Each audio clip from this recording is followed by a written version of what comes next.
Morning, afternoon, and night. It's CBS 42 weather around the clock. Brought to you by Southern Home Structural Specialists. Now, the latest forecast from the CBS 42 Storm Team.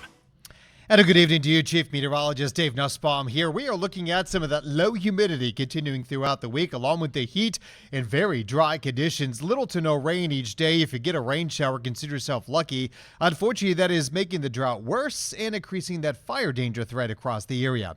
Through the rest of the evening, you'll see here that low chance for a shower through 9 o'clock. Otherwise, mainly clear to partly cloudy tonight. Low temperatures will be falling from the 70s down into the mid and upper 60s for us. Mid 60s over the higher elevations to the east, 68 Birmingham to Tuscaloosa, mid 60s off to the north as well too. Not a bad night, pretty comfortable out there. Get ready for another hot day tomorrow, upper 80s, lower to middle 90s once again, depending on how much sunshine we see. Could get even hotter than this, maybe up to 94 in Birmingham, but there will be a chance for some showers. You can see farther north you go, a little higher chance at 20% to even 30% up near the Coleman area.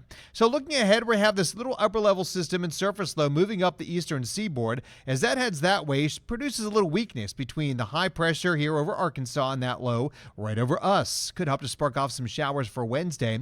By Thursday and Friday, the high builds across the deep south here, keeping us dry. And by Friday, watching a new low and trough to the north, that'll kick the high out of here, but help to increase that chance for rain just a little bit as we get to the upcoming weekend, something we'll have to keep an eye on moving forward. But there's drought conditions. We'll get the new update later this week, but again, abnormally to moderately dry weather out there, and that is going to cause the fire danger threat to go up a little bit too. So we do need to be aware of that as we move forward here, that we could see again West Alabama dealing with some of that. Little to no rain. Humidity that's at least staying high enough that it's not a concern, and light winds aren't a concern for us, which is good for spreading any fires. The Futurecast model will show that overnight tonight, some of those clouds coming in. Notice the rain over the northeastern part of the state. That'll fall apart initially, but one of these upper level waves I was talking about will move in tomorrow afternoon. Could see some much needed rain. Double Springs, Coleman, Aniana, closing in close to Birmingham, Asheville, Talladega area, maybe over towards, say, Chelsea area potentially too. You can see, just give you an idea, model shows where the rain could be. It does come to an end, though, as we get to Wednesday night and Thursday. Not much in the way of rain is expected. Here's a look at your 10-day.